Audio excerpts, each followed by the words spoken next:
Could you state your name? Tyler James Robinson. Thank you for being here, Mr. Robinson. So, Mr. Robinson, you have a right to an attorney. If you cannot afford one, the court can appoint an attorney to represent you. I have reviewed your declaration of financial status and find that you are indigent. I'm provisionally appointing a Rule 8 qualified attorney to represent you on your case, Mr. Robinson. Mr. Robinson, I also wish to inform you of your right against self-incrimination. Anything that you say in court today could be used against you, and we want to protect your constitutional rights. Mr. Robinson, at this time, you will remain in custody without bail. In that on September 10th, 2025 in Utah County, the defendant, Tyler James Robinson, intentionally or knowingly caused the death of Charlie Kirk under the following circumstances. Christ did, and is what Charlie would do. The answer to hate is not hate. The answer we know from the gospel is love, and always love.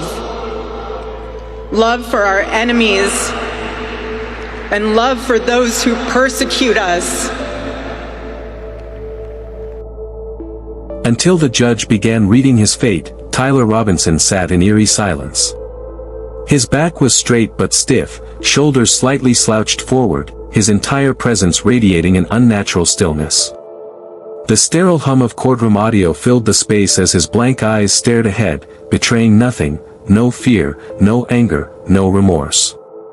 It was as if the 22-year-old had willed himself into stone, sitting there in a suicide prevention smock, unflinching even as the weight of a possible death sentence hung over him.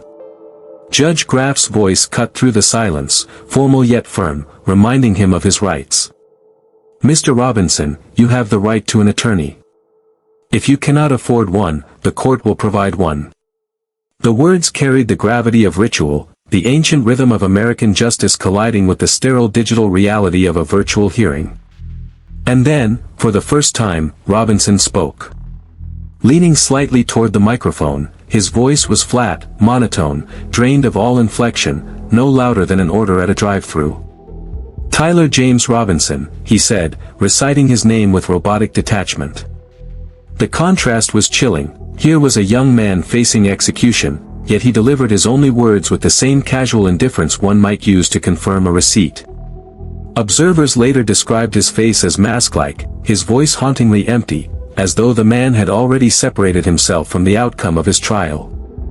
In that moment, Tyler Robinson appeared less like a defendant fighting for his life, and more like a hollow figure, already resigned to whatever judgment the court would hand down. The charges rolled out one after another, each heavier than the last. Aggravated murder. Felony discharge of a firearm. Obstruction of justice. Witness tampering. Even a crime committed in front of a child. For more than 10 minutes, Judge Graff's voice filled the courtroom, layering accusation upon accusation, each charge carrying the weight of decades in prison, or even death itself. Yet through it all, Tyler Robinson never shifted. His hands remained out of sight, likely folded in his lap. His shoulders stayed low, his posture rigid but slack, as though the life had already drained out of him. The gravity of the charges would crush most men into panic, but Robinson appeared frozen, a figure unmoved by the storm of words crashing over him. Later, analysts would pore over this moment. A body language expert, reviewing the footage, noted what was absent as much as what was present. He wasn't defending himself. He wasn't angry. He wasn't scared. He just sat there. Resigned. No tightening of the jaw. No clenched fists. No nervous fidgeting in the chair. Instead, Robinson displayed what looked like surrender, a man who had accepted his fate before the court had even spoken it. In that chilling stillness, he seemed neither guilty nor innocent, but something more unsettling, indifferent. Then came the moment that would define the case. The courtroom had already been heavy with tension, but when Prosecutor Chad Grunander rose from his seat, papers in hand, the air seemed to shift. His voice was steady, rehearsed, carrying the solemn authority of the state. He looked directly toward the judge, not the defendant, as though speaking to history itself. For the record, he declared, the state has filed notice of intent to seek the death penalty. The words landed like a gavel strike, sharp, irrevocable, impossible to ignore. For Robinson, sitting motionless in his green smock, it was the official confirmation that his crime was no longer just a trial for justice, but a fight for his very life. Narration: Utah would attempt to execute Tyler James Robinson. The announcement reverberated far beyond the courtroom walls, carried instantly into headlines, news alerts, and social media feeds. For the state, it was a statement of intent, a signal that this killing, political in nature and devastating in impact, demanded the ultimate punishment. For the nation, it became a dividing line. Some saw justice, others saw vengeance. But inside that courtroom, in that exact moment, all eyes returned to Robinson. His face did not change. No blink, no twitch, no reaction. It was as though the young man had already anticipated the words, and quietly accepted them long before they were spoken. 6 days earlier, Charlie Kirk was alive, doing what he always did, commanding a stage. Under the bright September sun at Utah Valley University, he stood before a crowd of nearly 3,000, smiling, gesturing with his usual energy, his voice carrying across the lawn. To his audience, this was familiar ground. Kirk, the fiery founder of Turning Point USA, delivering sharp words about freedom, faith, and America's future. Supporters cheered, waved flags, and recorded the moment on their phones, unaware that this speech would be his last. The energy was electric, hopeful, an ordinary afternoon rally that felt like hundreds before it. But elsewhere on campus, another timeline was unfolding. Surveillance cameras captured a lone figure moving with purpose. Tyler Robinson, dressed plainly, entered from the north side, pausing only to check his phone before circling the Losey Center with a limp in his step. He avoided eye contact, his head low, his body language detached from the festive crowd just yards away. By 12:15, he scaled a railing, hoisting himself onto a rooftop that offered a perfect vantage point. There, hidden from view, he lay flat on the gravel and assembled a bolt-action rifle. At 12:22, he positioned himself, steadying his aim. And at 12:23, as Kirk fielded a question from the crowd, Robinson squeezed the trigger. A single shot split the air, and history was rewritten in an instant. One bullet. A single shot to the neck. Charlie Kirk collapsed instantly. Panic erupted across campus. It happened so fast that many in the crowd didn't understand what had occurred. Some thought it was a firecracker, others a mic malfunction. But as Kirk crumpled to the stage, clutching his throat, the truth set in. Gasps turned into screams. Hundreds of people surged in every direction, students diving to the ground, parents shielding their children, friends grabbing one another in confusion and fear. The lawn where minutes earlier Kirk had been speaking about American resilience was suddenly transformed into a scene of chaos and terror. Those closest to the podium rushed forward, trying desperately to help. A few in the audience shouted, "Medic! Call 911," while others simply froze, unable to process what they were witnessing. Blood spread quickly across Kirk's shirt as security officers dragged him from the stage and attempted to stop the bleeding. Phones kept recording, capturing the moment from every angle. Within seconds, the footage was live-streamed across social media platforms, Twitter, TikTok, Instagram, turning a campus rally into a national emergency. Meanwhile, Robinson fled. He had lain prone for only a matter of minutes, but with the rifle shot fired, his carefully calculated plan snapped into action. He scrambled from the rooftop, rifle clutched tightly, his body moving with startling precision despite the limp that slowed his stride. Witnesses later recalled seeing a man jump down from the building's side, vanishing into the maze of pathways and trees that surrounded the Losey Center. But he left behind something more incriminating than footprints. Police officers were on the scene within moments. A UVU officer, one of the first to react, scanned the rooftops for signs of a sniper. On the gravel of the Losey Center's roof, he discovered shallow impressions, perfect outlines of elbows, knees, and feet pressed into stone. The officer crouched, touching the marks, instantly realizing he was kneeling where the shooter had lain just minutes earlier. Nearby, he found discarded shell casings. Engraved on them were words, phrases, and even memes, a chilling mixture of ideology and internet irony carved into metal. These casings would later become key evidence, offering a disturbing glimpse into Robinson's mindset. Down below, the crowd remained in a state of hysteria. Students wept openly, strangers comforted one another, and rumors spread like wildfire. Some believed there were multiple shooters. Others thought it was a terrorist attack. The sound of sirens only amplified the fear. Dozens of police cars and ambulances swarmed the campus, their flashing lights painting the chaos in red and blue. Kirk was rushed to a nearby hospital, but doctors quickly realized the wound was catastrophic. The bullet had severed a major artery, and despite frantic efforts, his life could not be saved. By early afternoon, the announcement was made: Charlie Kirk, conservative commentator and leader of Turning Point USA, was dead at 31 years old.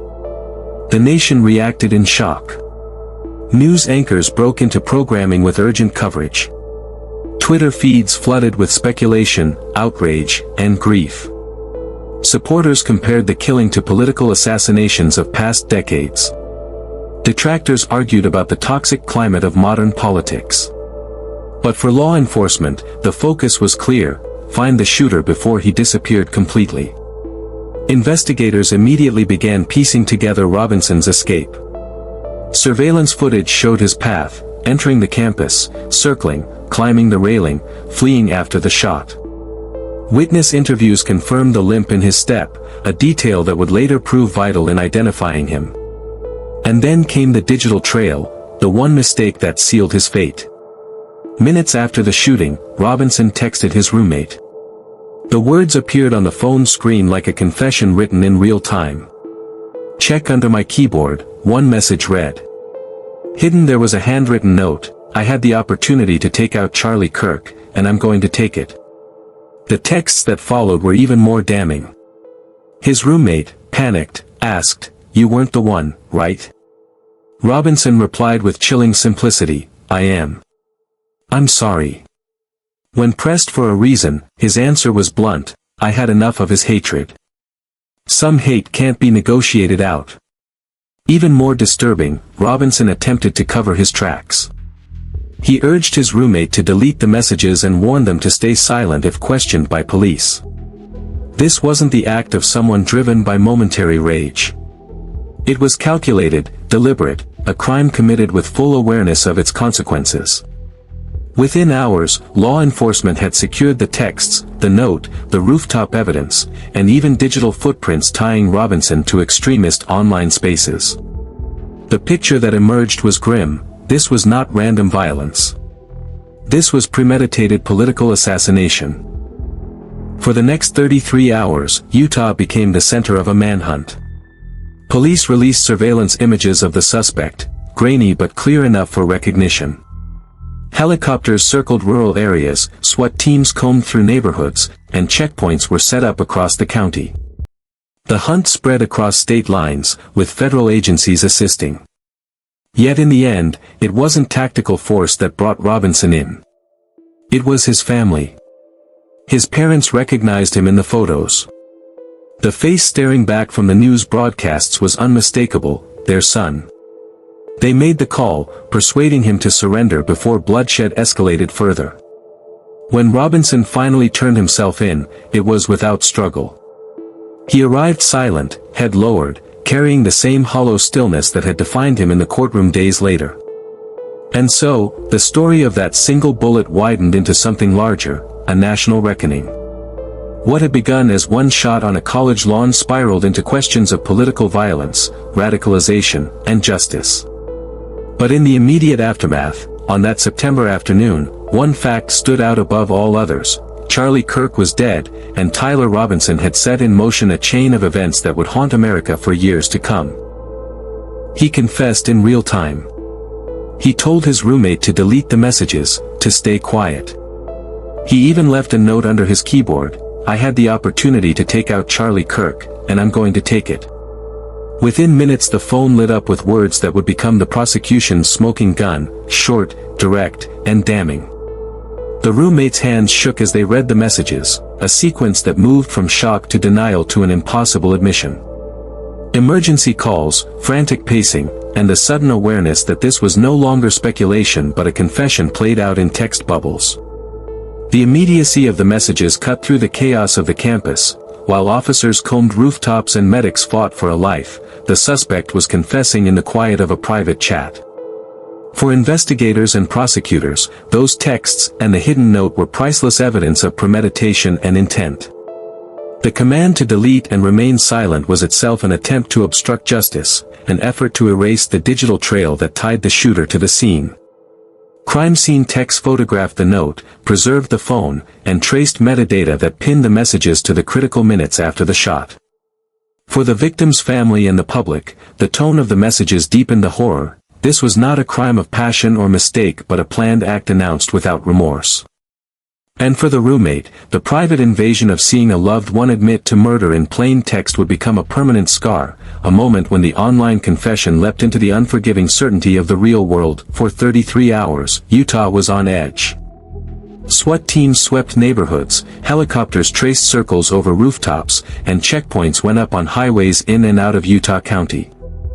Officers followed every lead, combed through hours of surveillance footage, and tracked cell tower pings that suggested Robinson was still nearby. It became one of the largest manhunts in the state's history, a coordinated effort between local police, state troopers, and federal agents. For the public, the fear was immediate and raw. A political assassination had just unfolded on a college campus, and the gunman was still out there. Students remained locked down, parents demanded answers, and social media turned into a rolling feed of speculation and panic. But the end did not come through force or a tactical raid. It came through recognition. When Robinson's parents saw the surveillance stills released by authorities, their hearts sank. The limp, the build, the rifle, they knew. And in what must have been the most excruciating choice of their lives, they picked up the phone and told investigators it was their son. Working with a retired sheriff's deputy who was a family friend, Robinson to give himself up. He feared a violent arrest, even death by police gunfire, but eventually agreed to a peaceful surrender. In the end, it wasn't the manhunt that ended the chase. It was a mother and father, breaking their son. Investigators searched for a motive. On paper, Tyler Robinson's background did not fit the profile of an assassin. Raised in a conservative Mormon household, the son of a corrections officer and a social worker, his childhood appeared structured and stable. Teachers remembered him as quiet, sometimes withdrawn, but never alarming. Friends described him as a gamer, a movie buff, someone who preferred small circles over crowds. But by 2025, that image had fractured. Robinson had drifted into online echo chambers where extremist rhetoric thrived, his late-night scrolling leading him deeper into spaces that thrived on anger and division. The clashes at home became sharper, arguments with his parents about politics, about faith, about the very values they thought had grounded him. Somewhere in that spiral, he was radicalized by hate. For his parents, the shift felt both sudden and impossible to stop. In a recorded interview, his father's voice trembled with disbelief, while his mother's words carried the weight of grief. He said, "That guy spreads too much hate." That was his explanation, his mother recalled, her voice breaking. To her, it sounded contradictory, fighting hate with violence, but Tyler saw it as justification. What investigators uncovered was a young man who had turned his discontent into a mission, one that ended with a rifle on a rooftop. For prosecutors, it was motive. For his family, it was a haunting puzzle, how the same boy they raised in faith and discipline could convince himself that killing was an answer. The killing shook America. For weeks, headlines dominated front pages, news tickers, and primetime debates. The shock wasn't only about the death of Charlie Kirk, it was about what it represented, a political assassination carried out in broad daylight on a college campus. Utah's lawmakers, already known for their hardline stances, reignited old debates about capital punishment. The state had long kept the firing squad as a legal option, but now legislators called to bring it back as the default for death sentences. For many, the symbolism was clear: swift justice for an act that had horrified the nation. For others, it raised deeper questions about cycles of violence and whether the state's response mirrored the extremism it condemned. Meanwhile, the movement Kirk founded did not fade.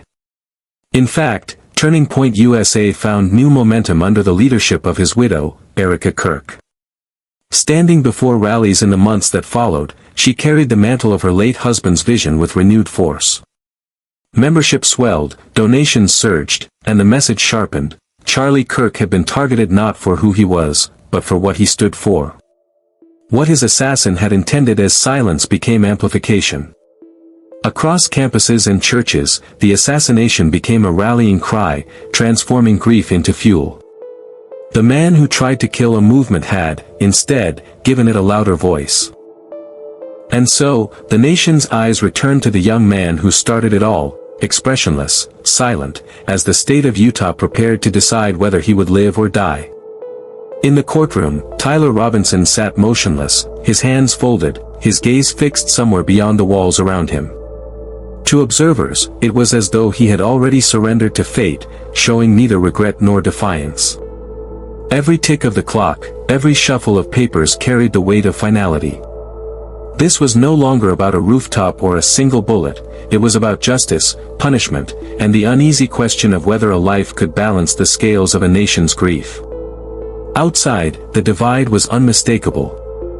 Protesters lined the courthouse steps, some calling for the death penalty, others pleading for mercy, each side wielding signs and conviction in equal measure. News crews broadcast the images across America: a mother clutching a Bible, a father demanding vengeance, students weeping for their lost sense of safety.